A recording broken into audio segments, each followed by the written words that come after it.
Topic रहेगा इसमें रासायनिक बलगति की। ठीक है, रासायनिक बलगति के बारे में हम क्या करते हैं, चर्चा करते हैं। ठीक है, इससे आपका अगर न्यूमेरिकल टाइप का आपका इसमें क्वेश्चन बनता है, इसके बारे में हम चर्चा करेंगे। तो देखिए यहाँ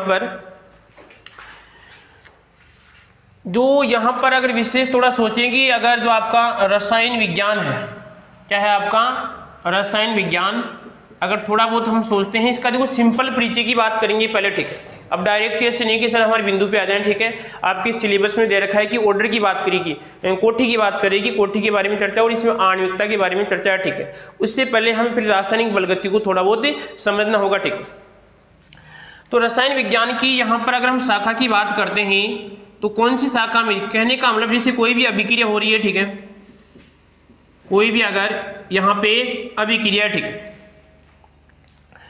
अभिक्रिया का मतलब है कि जैसे यहाँ पर ए से सर आपका यहाँ पर बी कोई उत्पाद बन रहा है, ये यहाँ पर आपका इसमें अभिकारक है और यहाँ पर आएगा इसमें आपका ये उत्पाद होगा। ठीक है, अब इसमें देखना है हमें यहाँ पर कि अभिकारक से उत्पाद जो बन रहा है उसमें कितना समय लग रहा है, कितना समय लग रहा है। ठीक है, समझ गए बात को। ठीक है, अभिकारक से जो उत्पाद बन रहा है उस उत्पाद बनने में कितना समय लग रहा है। ठीक है, तो यहां पर है कि सर अगर अभिकारक की अगर प्रारंभिक मात्रा की हम बात करते हैं और यहां पर जो उत्पाद की जो आपकी प्रारंभिक मात्रा की बात करते हैं, तो इसकी प्रारंभिक मात्रा कितनी रहेगी, इससे मान लो कि सर अगर इसकी 100 रहेगी तो इसकी कितनी रहेगी प्रारंभिक अवस्था में, इसकी 0 रहेगी। ठीक है, कुछ समय पश्चात अगर हमने देखा कि सर यहाँ पे इसकी मात्रा कितनी हो गई 50, तो इसकी भी कितनी हो जाएगी यहाँ पे, इसे बताओ 50 हो जाएगी। ठीक है, कहने का मतलब था कि कुछ अभिकारक यहाँ पे उत्पाद में बदल गया। ठीक है, तो अब ये कह रहा है कि अभिकारक का उत्पाद में बदलने में जितना समय लगता है वो समय दोनों का अनुपात किसके बराबर होता है, वो बराबर होता है इसमें अभिक्रिया के वेग के बराबर होता है। किसके बराबर होगा, इसमें अभिक्रिया के वेग के बराबर होता है। ठीक है, इस अभिक्रिया के वेग की जानकारी हम रासायनिक बलगति में अध्ययन करते हैं। रसायन विज्ञान की जो शाखा होती है उसमें क्या करते हैं, अभिक्रिया के वेग के बारे में हम जानकारी प्राप्त करते हैं। कहने का मतलब है कि जैसे कोई अभिक्रिया कितने समय में संपन्न हो रही है, उसका वेग धीरे है या फिर तेज है या मध्यम है, किस प्रकार का इसका वेग होगा, इसका अध्ययन हम क्या करते हैं, रासायनिक बलगति में इसका अध्ययन करते हैं। ठीक है, आगे देखो यहाँ पर और देखो इसके बाद में पहले चीज को समझिए। और आप जैसे अगर हम दो पदार्थों की बात करते हैं, एक तो यहां पर आपका हीरा और एक इसमें आपका ग्रेफाइट है,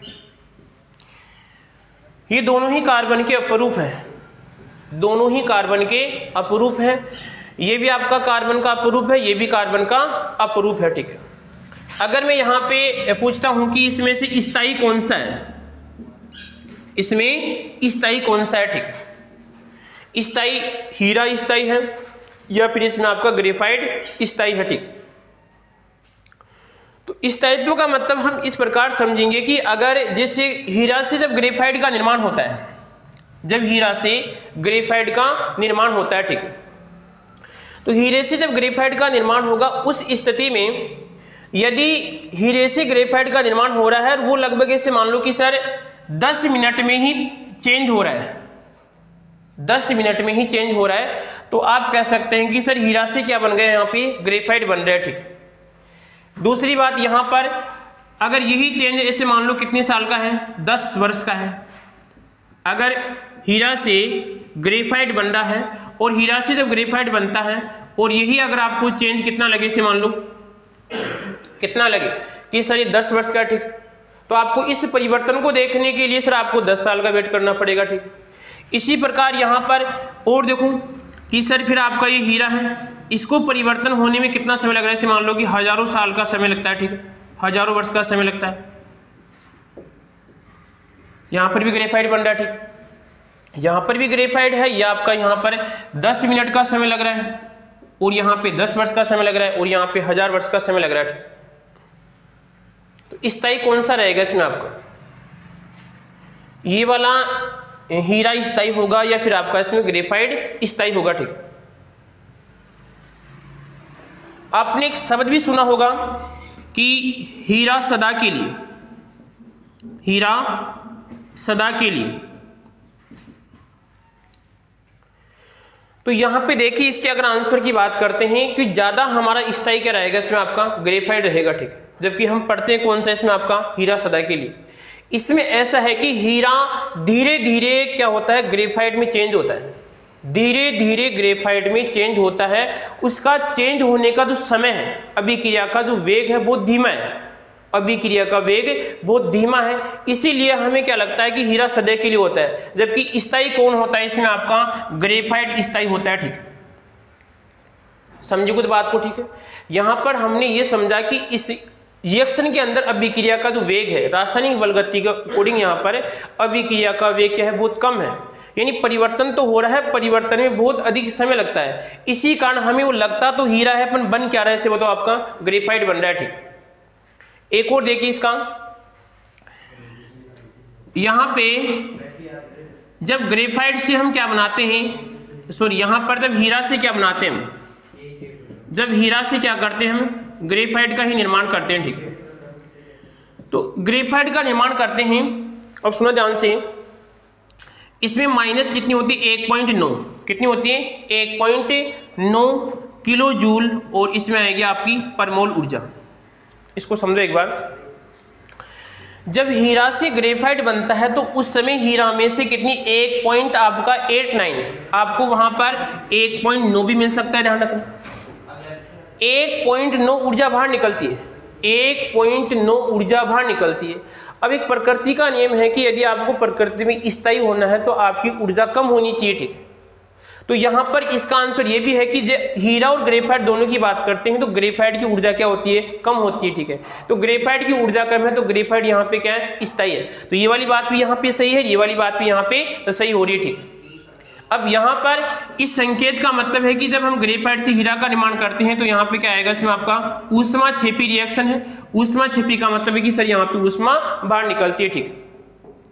तो आपने ये समझा यहाँ पर कि रासायनिक बल गति के अंदर जो आपकी अभिक्रिया है, उस अभिक्रिया के वेग के बारे में जानकारी प्राप्त होती है कि अभिक्रिया कितने समय में संपन्न हो रही है, 5 सेकंड में हो रही है, फिर 1 सेकंड के 10वें भाग में, 20वें भाग में हो रही है, 2 साल में हो रही है, 5 मिनट में हो रही है, ठीक है। तो इसका अध्ययन कहाँ पे करते हैं, रासायनिक बल गति में करते हैं। क्वेश्चन थोड़ा विशेष है, इस चीज को आपको ध्यान रखना, ठीक है।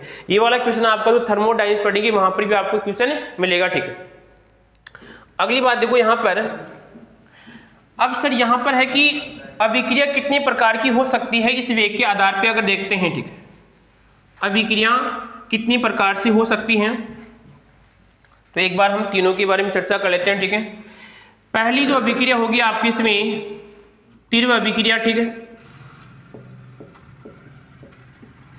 एक अभिक्रिया आएगी इसमें आपकी मंद अभिक्रिया, क्या आएगी इसमें आपकी मंद अभिक्रिया। और यहां पे तीसरी अभिक्रिया आएगी इसमें आपकी अति मंद अभिक्रिया, अति मंद अभिक्रिया, ठीक है। 3 अभिक्रिया है। वेग के आधार पर अभिक्रिया 3 प्रकार की होती है। एक तो तीव्र अभिक्रिया होती है, एक मंद अभिक्रिया होती है, एक अति मंद अभिक्रिया होती है।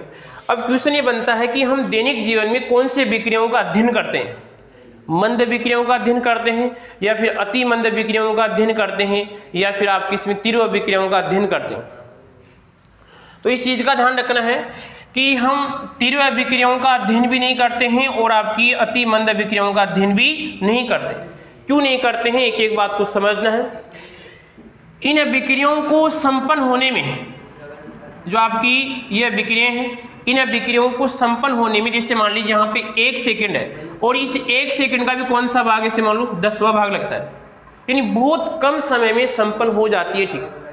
इतने कम समय में संपन्न होती है कि सर इसका हम वेग भी मालूम नहीं कर सकते, ठीक है। इनका वेग इतना बहुत अधिक होता है कि जैसे ही आप तुलना कर सकते हो 1 सेकंड, जिसमें 1 बोला तो 1 सेकंड, इसका भी कितना पार्ट करना, आपको 10वां पार्ट करना, ठीक है। तो इन अभिक्रियाओं को संपन्न होने में क्या होता है, बहुत कम समय लगता है, ठीक है। कम समय, इसका मतलब क्या होता है, इनका वेग अधिक होता है। वेग बहुत अधिक होने के कारण, ठीक है, इनको हम पहचान नहीं सकते, ठीक है।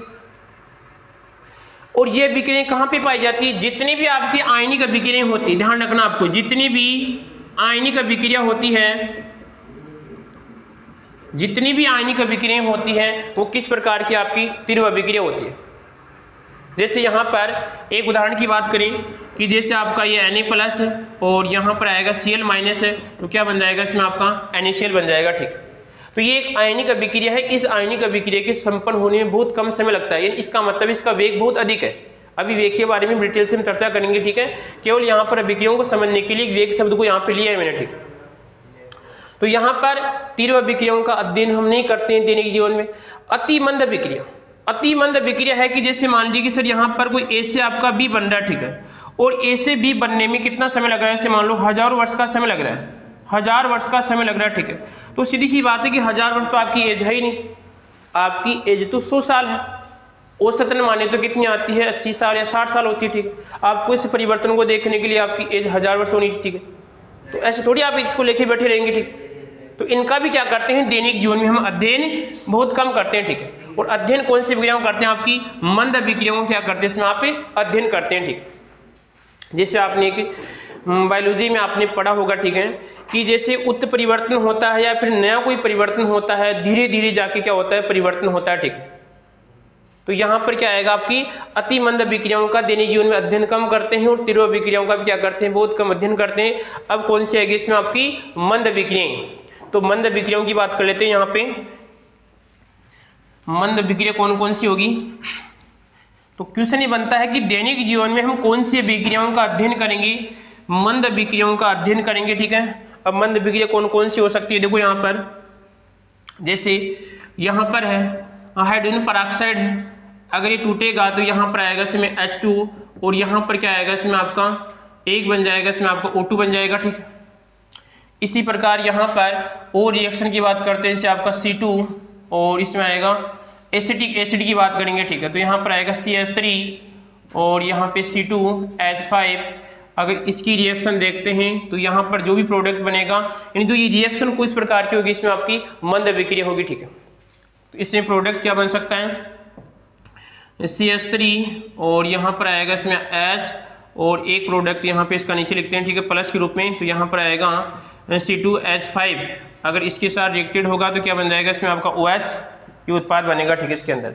इसका मतलब दैनिक जीवन में जो भी अभिक्रियाएं हैं, अधिकतर आप जो अभिक्रियाओं का अध्ययन करते हैं किस प्रकार की होगी, इसमें आपकी मंद अभिक्रिया रहेगी, ठीक है।